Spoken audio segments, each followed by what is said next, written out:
చూడండి ఫ్రెండ్స్, సముద్రం మీద అయితే నీళ్ళు చాలా వేడిగా ఉన్నాయి.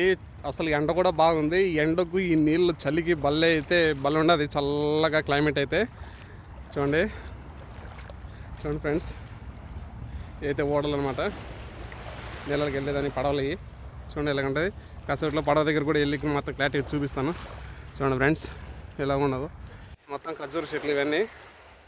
పార్కు ఇంత ముందు లాగలేదు, ఇప్పుడైతే చాలా క్లారిటీగా బాగా నీట్గా క్లైమేట్ బాగా తయారు చేస్తారు. చూడండి, అయితే పార్లమెంటు. ఇక్కడికి వచ్చే పెద్ద పెద్ద బిల్డింగ్లు అవి, మాలియా దగ్గర అవి పెద్ద పెద్ద బిల్డింగ్లు అవన్నీ.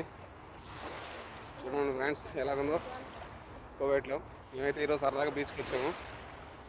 కాసేపు షాపింగ్ చేసి ఇలా బీచ్లో కాసేపు సరదాగా ఉన్నది వెళ్ళిపోదామని మేమైతే ఇలాగ వచ్చాము. చూడండి, నీళ్ళు అయితే క్లారిటీగా లేవు.